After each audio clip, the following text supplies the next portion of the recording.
राम का अर्थ है वो शक्ति जो सबका कंट्रोल करती है, वो पावर जो सबका कंट्रोलर है, सबका उत्पत्ति करता है।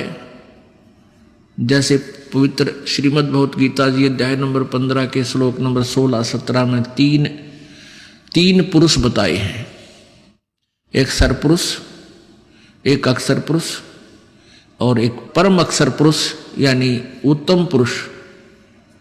एक तो सरपुरुष, सरपुरुष का अर्थ होता है नासवान प्रभु, पुरुष माने प्रभु।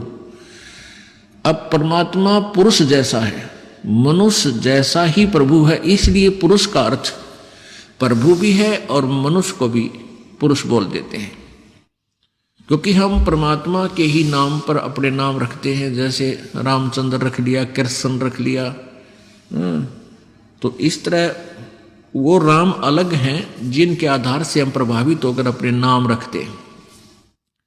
तो पुरुष माने, पुरुष मीन प्रभु।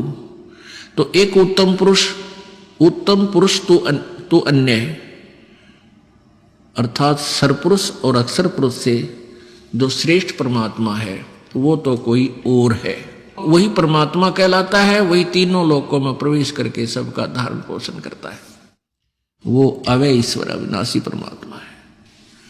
अब इसको समझने के लिए छोटा सा उदाहरण आपको बताएंगे।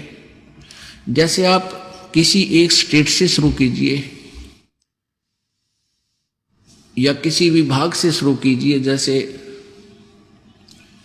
पुलिस विभाग है, उसमें सिपाही लगता है, फिर हवलदार साहब और फिर एएसआई साहब, फिर एसएचओ साहब और फिर वही डीएसपी साहब, फिर एसपी साहब, आईजी साहब और फिर डीजी साहब, फिर गृह मंत्री साहब, फिर मुख्यमंत्री साहब और फिर प्रधानमंत्री साहब और राष्ट्रपति साहब।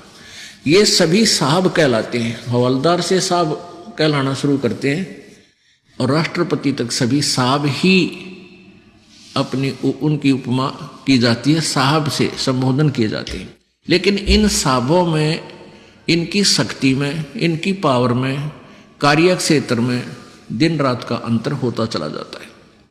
अब प्रधानमंत्री जी भी साहब हैं, राष्ट्रपति जी भी साहब हैं और एक हवलदार जी भी साहब हैं और एक मुख्यमंत्री जी भी साहब हैं और मंत्री जी भी साहब हैं। तो इनमें कितना अंतर है प्रत्येक की शक्ति में, पावर में। ऐसे ही देव शब्द, प्रभु कहो, देव कहो, राम कहो, मालिक कहो, स्वामी कहो, पति कहो, ये शब्द है।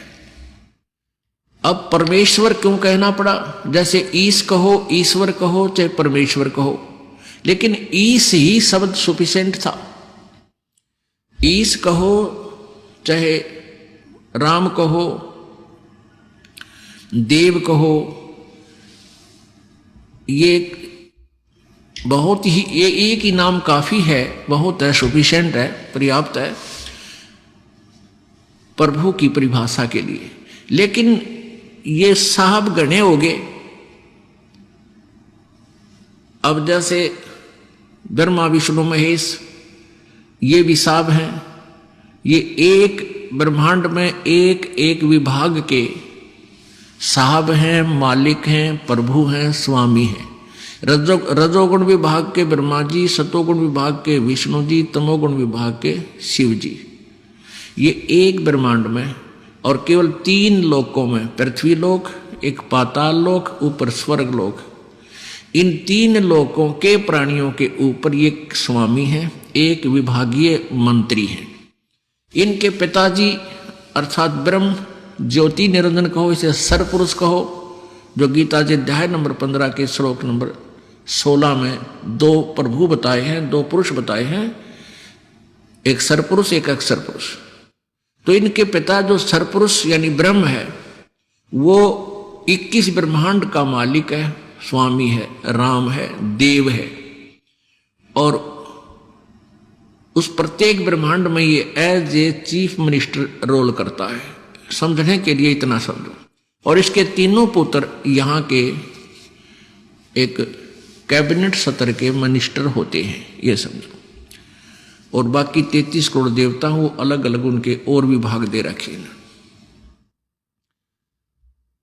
अब जैसे एक विधानसभा में, जैसे हरियाणा की विधानसभा में 90 MLA की सीट है, ये फिक्स्ड है, ऐसे ही 33 करोड़ देवताओं की फीस, ये सीट फिक्स है। इतने ये देवता बनते ही बनते हैं और ये मरते रहते हैं, दूसरे उस योग्य होते हैं, उनको उस पद पर विराजमान कर दिया जाता है। ये भी नासवान है। ब्रह्मा विष्णु महेश एक विभाग में केवल एक विभागीय मंत्री हैं और इनके पिता जो ब्रह्म हैं वो 21 ब्रह्मांड में राम हैं, 21 ब्रह्मांड के स्वामी हैं।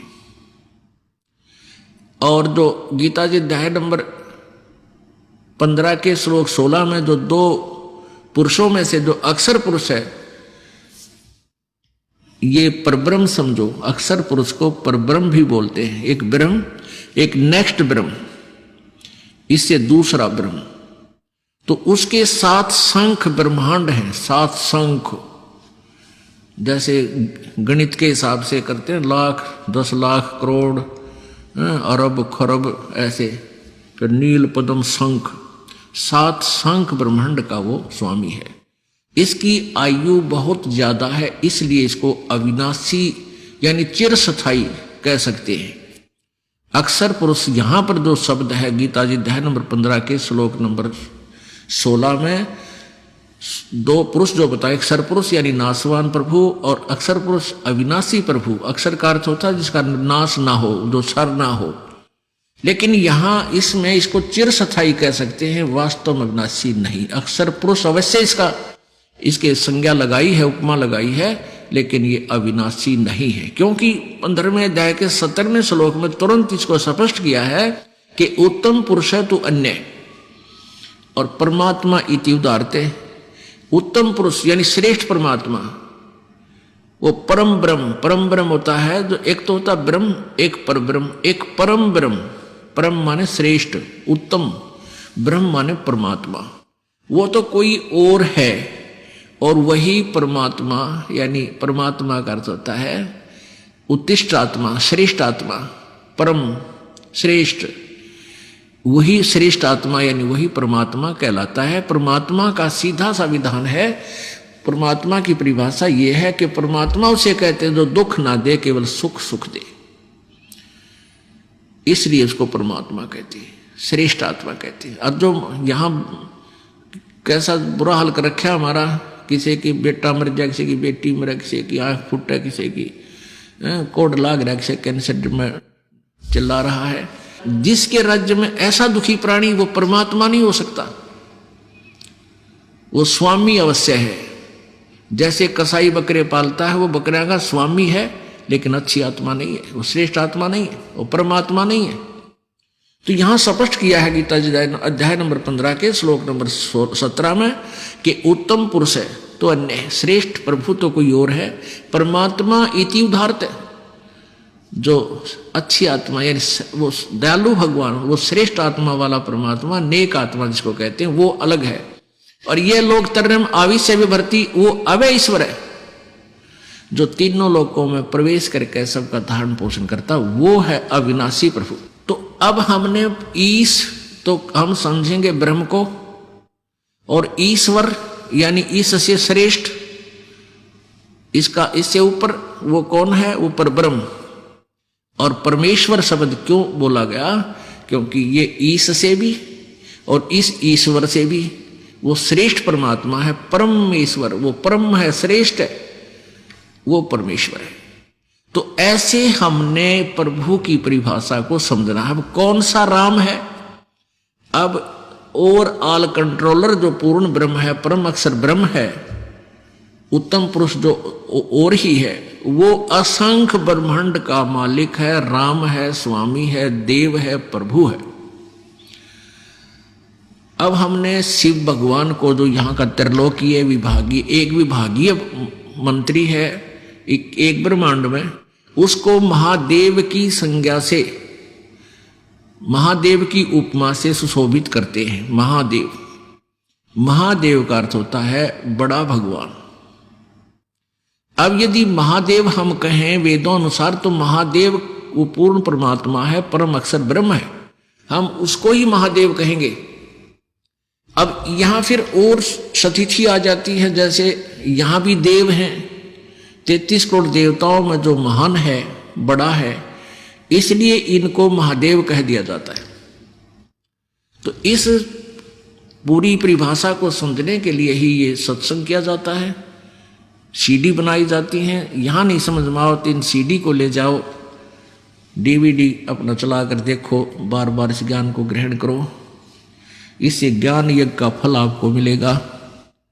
और जब तक हम ज्ञान से पूर्ण रूप से परिपूर्ण नहीं होंगे, तब तक हम भक्ति बस स्थिर नहीं हो सकते। ठीक है, जब तक आपको सुख होते रहेंगे तो आप गुण गाते रहोगे, और जिस दिन एकादश मालिक नहीं चाहेगा आपको, और आप चाहते हो कि मेरा ऐसा हो, आपको परमात्मा ने वो नहीं दिया, वो लाभ नहीं दिया, तो आप कभी भी विमुख हो सकते हो, तो वो भक्त नहीं।